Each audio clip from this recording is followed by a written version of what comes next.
Oke, assalamualaikum warahmatullahi wabarakatuh. Halo semuanya, halo pagi. Oke, di sini nama saya Muhammad Bagas Altafa, NIM saya 33372300055. Dan saya berasal dari Informatika kelas A nih teman-teman. Dan tentunya saya dari Universitas Sultan Ageng Tirtayasa. Oke, teman-teman, di sini untuk memenuhi tugas ujian tengah semester bahasa pemrograman 2, di sini saya akan menjelaskan tentang kenapa sih bahasa Python, kenapa harus menggunakan Python. Dan tentunya saya juga akan mencontohkan beberapa program-program yang langsung menggunakan bahasa Python. Oke, ada 3 program nih teman-teman. Jadi langsung saja ya. Saya tahu kalian pasti nggak sabar. Langsung aja kita sikat. Check it out. Teman-teman, kita langsung ke segmen pertama, yaitu pembuktian kenapa harus Python. Kenapa kita harus gunain Python. Kenapa Python ini sangat digandrungi. Kenapa Python ini populer. Yang alasan pertama yaitu karena dia ini mudah dimengerti teman-teman. Maksudnya mudah dimengerti gimana? Mudah gampang dimengerti gimana maksudnya? Ya, langsung aja kita bandingkan dengan kita kalau misalnya kita mau ngeprint sesuatu di C++, gimana kita mau ngeprint sesuatu di Python gimana? Langsung aja kita menggunakan comparison ya teman-teman. Jadi kita menggunakan comparison di C++ dan Python. Oke, kita langsung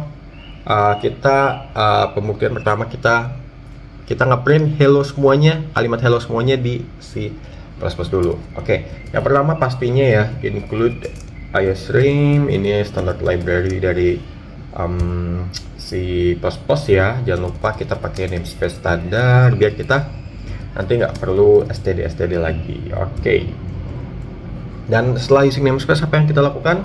Tentunya kita ke method main-nya. Jangan lupa tutup kurung tutup dan kurung buka, terus kurung kurawa. Jangan lupa apa yang mau kita masukin in main ya, tentunya outan kita, karena kita mau ngeprint sesuatu teman-teman. Kita mau ngeprint hello semuanya. Jangan lupa tombol kurang dari kalau ngasih out. Kalau in, kalau di C++ itu pakai lebih dari. Jangan lupa di C++ ini kita ciri khasnya di tiap line-nya pakai titik koma teman-teman, buat menandakan kalau line itu udah selesai. Kita return 0, jangan lupa kita kembalikan lagi nilainya. Oke, udah. Jadi kalau C++ ini kurang lebih membutuhkan 6 line untuk ngeprint kalimat hello semuanya. Oke, langsung aja kita cek apakah betul nih. Kita waiting for compiling teman-teman. Ini kita waiting. Ini lagi report ya teman-teman. Oke, fast game. Oke, biar kece aja teman-teman. Masih nge-compile nih teman-teman. Oke. Sebentar lagi terminalnya ready. Hello semuanya, dan ini adalah outputnya teman-teman. Ini adalah outputnya. Oke, dan itu kalau C++, kalau kita menggunakan C++ ya teman-teman. Apa yang terjadi apabila kita mau menggunakan Python? Kalau mau nge-print sesuatu ke Python. Dan ya, sekali lagi kalau C++ itu butuh 6 line untuk nge-print kalimat hello semuanya. Dan kita lihat apa yang terjadi apabila kita ingin nge-print sesuatu di Python nih teman-teman. Oke, langsung aja. Di Python itu masih menggunakan istilahnya itu bahasa Inggris teman-teman. Jadi ya gampang dimengerti, makanya bisa dibilang gampang dimengerti. Print jangan lupa dia pakai kurung ini ya teman-teman, kurung apa tuh, kurung tutup ya nyebutnya, yang set. Nah itu. Oke, hello semuanya. Kita nge-print kalimat yang sama aja buat ngebandingin. Udah satu line doang kok teman, satu line doang. Simple as that man, simple as that. Oke, langsung kita cetak alas, langsung kita gasin apa yang terjadi di terminalnya. Kita cek outputnya apakah sama, dan outputnya outputnya sama teman-teman. Hello semuanya. Oke, jadi itu teman-teman, kalau Python tuh kita cuma butuh satu, butuh seperti ini doang. Kalau C++ kira-kira seperti ini ya teman-teman, 6 line ini. Dan kalau kita Python satu line doang. Dan di Python ini teman-teman nggak mengenal titik koma, jadi jadi doang. Makanya Python ini sebenarnya nggak perlu sintaks yang gimana-gimana banget. Makanya bisa dibilang Python ini bahasa yang salah satu bahasa yang paling mudah dimengerti teman-teman. Oke, jadi gitu ya. Alasan pertama ya, apalagi buat orang-orang yang nggak punya background programming, bukan jurusan informatika, yang nggak punya background programming gitu ya. Jadi gampang terus mudah banget dimengerti. Dan jadi itu ya teman-teman, kita kalau misalnya mau ngeprint sesuatu di C++ dan Python, kita bisa lihat tadi perbedaannya ya, cukup mempersingkat waktu dan mempersingkat tenaga pastinya ya, dan mempersingkat pikiran juga ya, pasti dong. Oke, keren nih. Cuman butuh satu line doang buat ngeprint sesuatu, dan kalau C++ tuh butuh 6 line, banyak loh teman-teman, 6 line.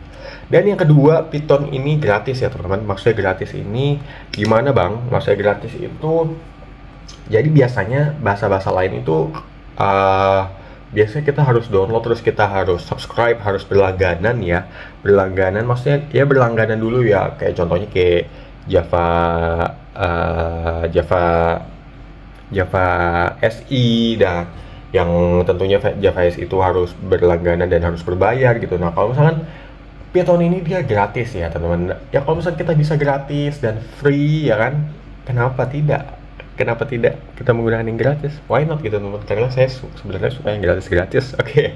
Jadi itu adalah alasan kedua, karena Python ini ya gratis. Terus yang kedua itu bahasa Python ini dynamic. Maksudnya dinamis itu gimana? Jadi maksudnya tuh kita bebas bisa pakai paradigma apapun untuk menggunakan bahasa ini, dan mau itu prosedural atau bahkan objek oriented ataupun mau fungsional, itu bisa dipakai di bahasa Python ini teman-teman. Makanya bahasa Python itu dinamis. Dan yang keempat adalah bahasa ini tuh multi platform teman-teman. Multi platform tuh gimana maksudnya? Jadi sangat multi platform itu artinya tuh bisa kepake buat web development, bisa kepake buat mobile apps, bisa kepake buat desktop apps. Jadi ya cukup lengkap ya dengan bahasa ini ya. Istilahnya tuh versatile teman-teman, kayak bahasa Python ini reflect selesai itu bahasa pemrograman lain. Jadi bener-bener ya diborong gitu, semuanya diborong sama Python ini. Dan yang kelima itu hype abis teman-teman, jadi hype abis. Dan yang terakhir tuh dia sangat hype ya. Contohnya gampangnya kita lihat dia jurusan-jurusan teknik kayak elektro, apalagi tuh teknik industri, terus juga statistika. Dan bahkan teman saya kemarin tuh yang dari jurusan psikologi itu, dia cerita kalau misalnya dia sempat belajar bahasa Python. Wow gitu teman. Ternyata nggak cuman teknik aja, di lingkup teknik aja bahasa Python ini populer, ternyata di psikologi juga diajarin. Dan kenapa bahasa Python yang dipilih ya? Tadi kembali ke alasan pertama, yaitu gampang dimengerti teman-teman. Kita bisa lihat tadi perbandingan dengan C++ yang cukup sintaksnya cukup ribet ya teman-teman. Apalagi yang tadi saya bilang, kalau misalkan nggak ada background programming sama sekali atau bukan berasal dari informatika, ya cukup menguras waktu, pikiran, dan tenaga. Kalau misalnya kita bisa memanfaatkannya sesuatu yang efisien, kenapa tidak teman-teman? Ya oke. Udah seperti itu aja. Jadi itulah alasan-alasan kenapa bahasa Python ini digandrungi banyak orang nih. Asik, jos. Oke, langsung aja kita program ya. Program yang pertama, kita akan program untuk menghitung luas persegi panjang. As you know guys, program hitung luas persegi panjang ya, langsung aja tentunya langsung kita sikat. Jadi ya, yang pertama kalau misalnya kita mau bikin program untuk menghitung luas persegi panjang, yang pertama tuh kita harus tahu apa yang perlu dibutuhkan, yang dibutuhin dari program ini. Ya tentunya kita butuhin panjang ya. Kenapa? Karena kita kalau misalnya mau ngitung luas persegi panjang ya kan, luas itu panjang kali lebar ya, makanya kita perlu yang namanya nilai panjang. Nah kalau misalkan kita mau memasukkan nilai. Kalau di bahasa Python itu seperti ini teman-teman. Jadi, langsung aja kita tulis. Tentunya karena panjang tuh langsung aja. Karena kita mau input ya, berdasarkan input itu jadi kita terus input. Jangan lupa yang seperti tadi, masukkan panjang. Oke. That's it teman-teman. Jadi panjang itu kita declare. Ini artinya maksudnya gimana? Di line 1 ini jadi nilai panjang itu kita declare berdasarkan inputan user teman-teman. Jadi nanti panjang itu dimasukin ke si input ini, baru kita proses. Oke, karena panjang ini biasanya berupa angka, makanya langsung kita kasih tipe data angka. Apa tipe data angka? Integer. Oke, bisa juga float atau ya float, kalau nggak in float. Makanya karena kita mau simpen nilainya ini ke dalam memori, makanya kita buat ngitung luas ya teman-teman, makanya kita masukin si input ini ke dalam tipe data integer. Gimana caranya? Langsung aja kita dimasukin aja teman-teman. Ini simple kok. Jadi ini seperti itu kok, seperti itu. Panjang sama dengan in terus tanda kurung input terus masukkan panjang. Oke, jadi simple as that ya teman-teman. Simple as that. Sekali lagi, jadi line pertama ini kita harus masukkan, yang pertama kita masukkan ke dalam blok in, habis itu nanti di proses ya, nilai yang kita input itu, nilai yang input ini diproses ke dalam memori. Jadi seperti itu teman-teman. Dan apalagi kita butuhin bang? Oke, yang kita butuhin tentunya karena luas itu panjang kali lebar. Pencet running teman-teman. Oke, karena kita butuh nilai panjang dan lebar, karena luas panjang kali lebar, langsung aja ini kita ganti nilainya. Karena tadi udah panjang, sekarang kita lebar. Tentunya masih sama ya, proses sama. Jadi nilai yang kita inputkan dimasukkan dan diproses dan diolah ke dalam blok ini teman-teman. Blok ini dan ini keterangannya biar nggak bingung. Lebar. Oke, that's it teman-teman. Pencet lagi. Astaga. Oke, jadi gitu aja teman-teman, panjang. Kita udah dapet nih nilai panjang dan nilai lebar. Apa yang perlu kita butuhin lagi? Nah, kita sekarang kasih tahu nih ke programnya kalau nilai luas itu gimana perhitungannya. Gimana dapat nilai luasnya? Oke. Luas sama dengan panjang kali lebar. Gitu aja teman-teman. Udah, kita cuma ngasih tahu ya cara dapat nilai luas itu gimana. Dan karena rumus luas sudah kita declare, sekarang biar kita nggak bingung, kita memberikan hasilnya.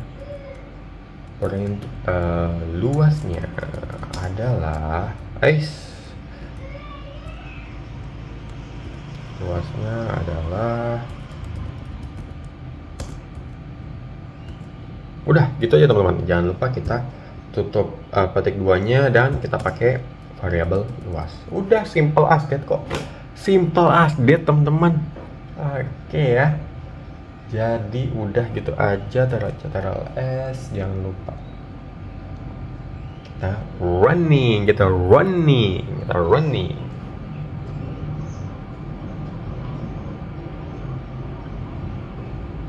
Masukkan panjang, misalkan 5,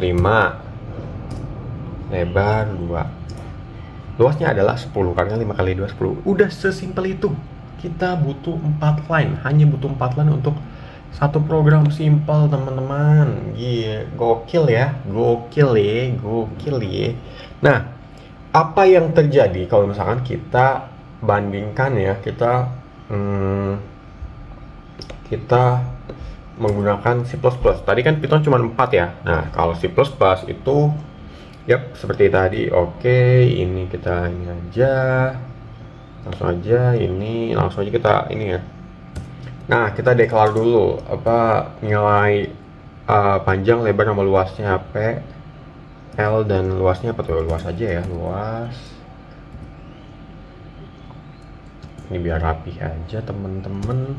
Kita declare dulu panjang, lebar, dan luas ini tipe datanya pakarnya kita menggunakan bilangan bulat, jadi makanya kita int. Nah, langsung si out kan masukkan panjang ya, panjang. Yap, jangan lupa endline, terus in-nya ya, in pakai tombol lebih dari, simbol lebih dari, ya Allah, tombol. Oke, apa yang dimasukkan ya itu panjang tadi dengan bervariabel p. Nah, selanjutnya apa ya, kita masukkan lebar, masukkan lebar. Oke, selanjutnya jangan lupa kita endline, terus kita in kan, cepat aja ya teman-teman, soalnya ya video ini kan niatnya bahasa Python ya. Lebar dengan variabel L, udah kayak gini kalau buat input panjang dan lebarnya. Terus kita apa yang perlu kita lakukan ya, kita declare rumus luasnya teman-teman. Luas sama dengan P kali L ya, P kali, ini artinya apa, P kali L ya, nilai yang kita masukkan ke dalam panjang dan lebar itu akan dikali untuk menghitung luas. Jangan lupa ciri khas dari dari C++ ini titik koma ya di setiap lainnya. Dan kita kasih out luasnya, luas pada segi panjang adalah apa yang kita kasih out kan? Yap, luasnya variabel luas ya teman-teman. Terus habis itu kita endline, udah gitu teman-teman. Jadi kita cetak ls, jangan lupa kita running. Apakah hasil sama? Tadi ada panjangnya 5, terus yang Python tuh yang lebar itu panjangnya 2 di Python. Kita langsung cek ya teman-teman. Gak kerasa ya ternyata udah 16 menit aja. Waduh. Apakah video ini akan memecahkan rekor lagi teman-teman, 1 jam? Waduh. Oke, kita compile, waiting for compiling. Apa hasilnya? Gimana nih teman-teman? Masih puasa ya? Apakah kalian udah bolong? Semoga belum ya. Oke, masukkan panjang. Masukkan panjang. Oh, gini aja. Biar rapi ya teman-teman, biar rapi. Ini gak usah kita pakai endline. Kita pakai endline ya teman-teman, nggak usah kita pakai endline. Ini hapus aja. Baterai saya udah 15% nih teman-teman. Oke, udah ya, udah Ctrl S, kita save. Oke, kita cepet aja ya teman-teman, langsung aja kita run aja cepet dong. Baterai jadi saya pakai webcam, pakai handphone, baterainya udah 15 ya. Waduh. Untung saya di tengah, nah, 2 orang di sebelah saya penuh dengan amarah. Tor hafalan. Oke, kita menunggu compiling teman-teman. Kita lihat. Oke, masukkan panjang tadi 5, 2. Yap, sama aja hasil 10. Tapi kalian bisa lihat kalau C++ itu butuhin 12 line teman-teman. Waduh. 12 line. Wow. Dan apa yang terjadi apabila kita mau menghitung luas persegi panjang di Python? Hanya membutuhkan 4 line. 4 dan 12. Wow.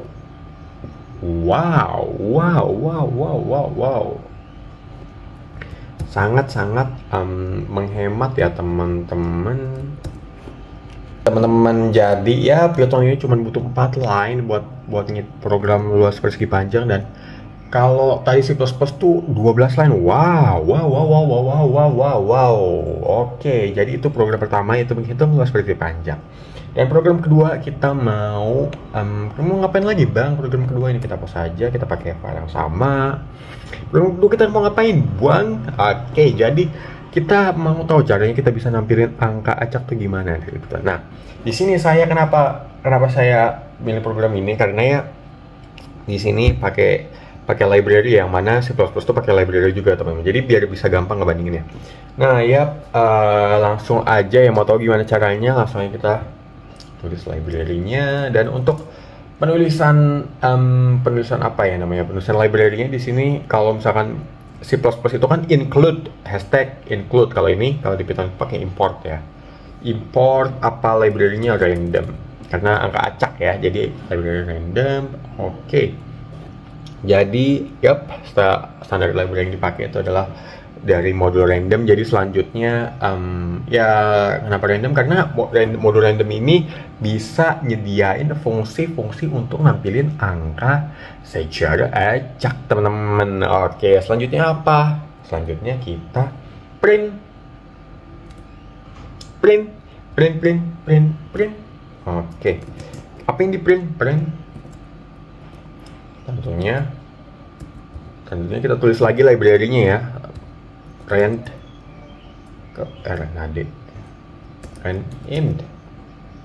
random integer. Oke, kita mau nge-print angka 0 sampai 100 misalkan. Oke, jangan lupa, udah simple itu. Kita kulik dulu ya teman-teman. Jadi line 2 ini maksudnya apa bang? Jadi kok ada random terus ada random.randin, itu maksudnya apa buang? Jadi gini ya teman-teman, maksudnya itu adalah gini adik-adikku tersayang. Jadi fungsi ini bakal nentuin angka acak nih, angka acak dari rantang kita tentuin. Yang kita tentuin adalah 0 dan 100. Jadi ada nilai A 0 dan nilai 100 sebagai B. Jadi kayak interval gitu teman. Jadi ada batas awal sebagai A dan batas akhir sebagai B atau si 100 itu. Jadi karena ini angka makanya kita pakai integer, random integer. Oke, udah ya teman-teman, langsung kita cek hasilnya seperti apa. Jadi gitu ya logikanya. Langsung kita cek.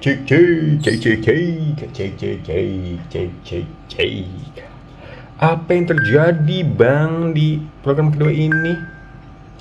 Oh astaga, kok masih masukan panjang yang namanya manusia ya teman-teman, tidak luput dari kesalahan.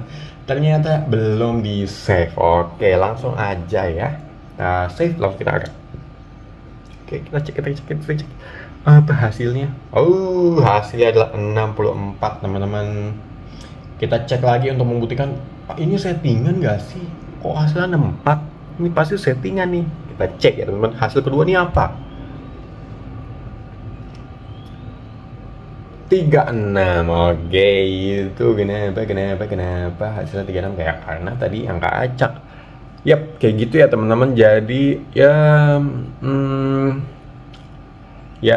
seperti itu teman-teman. Jadi sekali lagi random integer itu sebagai tipe datanya, tipe data, dan fungsi ini tuh buat ngembaliin bilangan bulat ya, karena itu integer. Dan kita anggap n itu sebagai nilainya, nilai akhirnya, dan 0 itu yang nilai A yang tadi saya bilang itu sebagai rentang, dan 100 ini sebagai rentang akhirnya, batas akhirnya. Dan tentunya 0 sampai 100 ini masuk ke dalam nilainya teman-teman, n-nya termasuk ke dalam n. Jadi nilainya nanti bisa 0 dan bisa 100 kalau misalkan nanti kemungkinan seperti itu. Oke, jadi seperti itu program kedua. Langsung kita hapus aja. Program ketiga kita ngapain bang? Oke, jadi program ketiga kita adalah array ya. Dan jangan lupa kita di array ini tentunya pasti menggunakan library. Import apa kita library-nya? Kita pakai import numpy. Oke.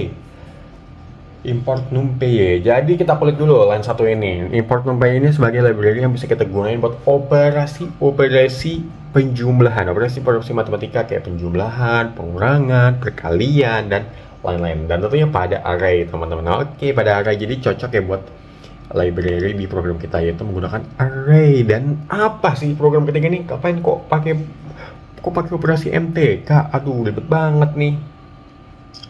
Oke, langsung aja ya, daripada penasaran kita declare apa. Array-nya tuh apa isinya? Nah, kita namain program 3 deh. Program 3 sama dengan ya tadi sama kayak tadi sebenarnya teman-teman, kayak yang program pertama kita declare dulu nilainya ya, variabel program 3-nya apa. Numpy, jangan lupa kita tulis lagi library-nya tadi ya, sama kayak tadi random, kita tulis juga random. Terus apa yang kita tulis di sini? Dot array. Oke, gitu aja teman-teman. Dan selanjutnya apa? Yep, kita tulis array-nya 0, misalkan 0, terus 1, 2, 3, 4. Udah, that's it teman-teman. That's it. Nah, di sini siku ya, apa itu namanya? Kurung kerawai yang bentuk siku itu, yaitu menandakan kalau itu array ya teman-teman, nilai array. Nah, jadi kita kulik dulu nih line 2-nya.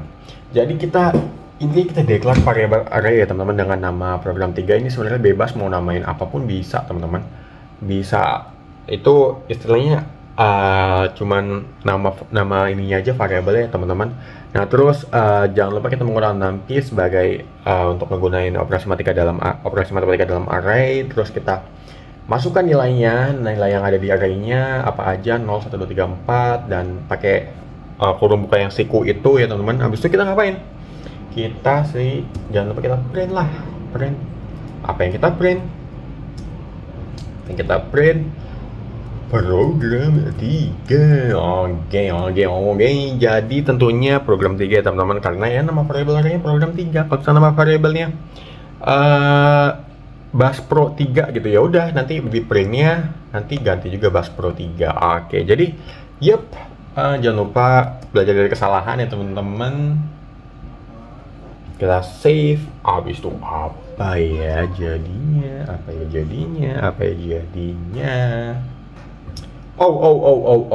Import numpy. Kenapa ini no module name?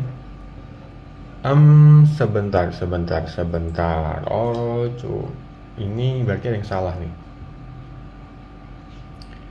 Kayaknya ini mungkin masalah software ya.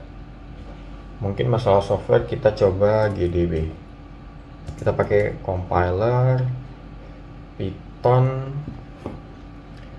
Coba kita cek ya, apakah bisa, apakah itu hanya masalah software. Soalnya kadang gitu teman-teman, kalau kita pakai software ini itu kita error, terus pada software ini nggak error kadang ya teman-teman. Coba kita cek.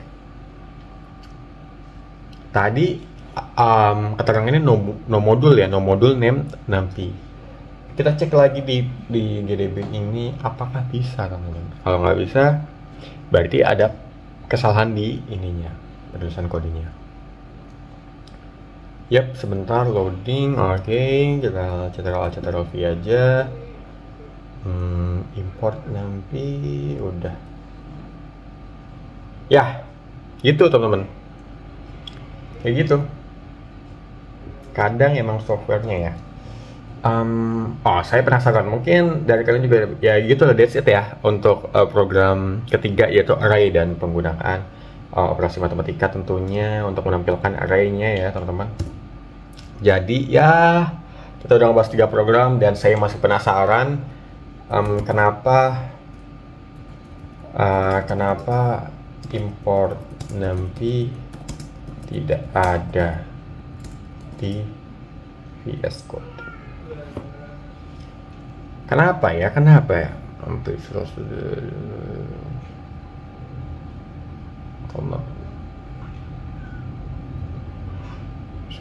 Nih kenapa nih? Kita cari tahu dulu ya teman-teman. Ya inilah serunya kalau misalnya kita praktek langsung. Jadi kita kalau misalnya salah terus, waduh kenapa nih? Padahal nggak soal penulisan kodenya. Nah ini serunya teman-teman, kita bisa ngulik ya. Atau kita mau ini juga kita bisa langsung tanya GPT ya, kenapa sebenarnya? I use pip3 install to install it and show when very smoothly and works very well. Oh mungkin ini ada compiler yang belum saya download teman-teman. pip3 install numpy mungkin ya. Coba ya kita cek.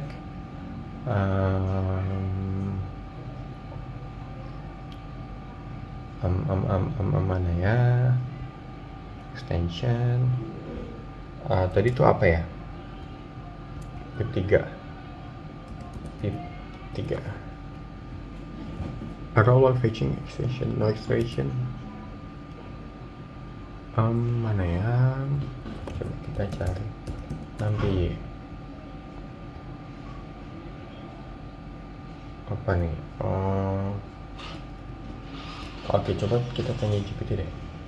Kenapa ya? Ini asiknya ya teman-teman, belajar ini asiknya seperti ini.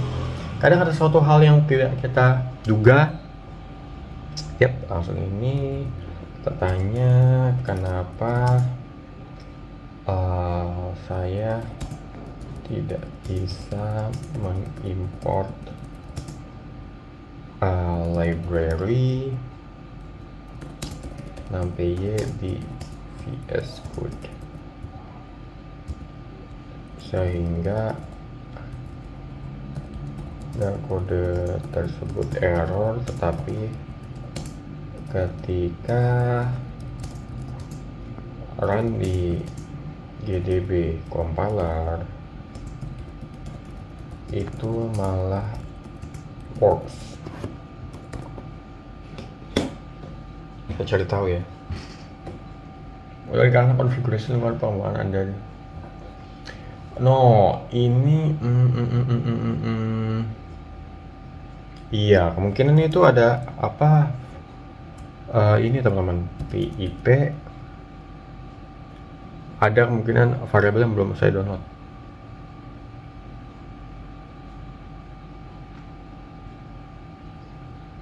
Variabelnya, variabel apa? Extension. Tuh ekstensinya ya teman-teman. Jadi ya, oke, udahlah ya. Alhamdulillah kita udah berhasil tadi 3 program ya. Tadi program pertama itu menghitung loss persegi panjang. Program kedua itu tadi program kedua tuh ngapain teman-teman? Saya lupa. Program kedua tuh nampilin angka acak. Oke, nampilin angka acak. Terus yang ketiga ini nampilkan array ya, nilainya berupa array. Oke, jadi seperti itu ya. 3 program ini ya bisa dibilang cukup mewakilkan ya teman-teman. Mewakilkan karena tadi kita udah menggunakan beberapa materi ya sebenarnya. Oke, jadi seperti itu ya teman-teman. Kita udah bikin kita udah cari tahu kenapa Python ini populer, banyak digandrungi dan segala macam. Tadi udah di segmen pertama, terus yang kedua kita langsung lanjut ke beberapa program. Tadi udah kita contohin beberapa program, ada 3 program. Yang pertama tadi program menampilkan print ya, menampilkan output atau menampilkan kata yang kita tulis. Terus yang kedua ada program menampilkan variabel acak, dan yang ketiga penggunaan array pada Python. Oke, that's it teman-teman. Udah ya, jadi seperti itu ya teman-teman. Semoga video ini bisa bermanfaat bagi kalian, dan jangan lupa kalian like, kalian subscribe. Oke, that's it. Wabillahi taufiq wal hidayah. Wassalamualaikum warahmatullahi wabarakatuh. Selamat menjalankan ibadah puasa dan selamat Hari Raya Idul Fitri. Bye bye. Dadah.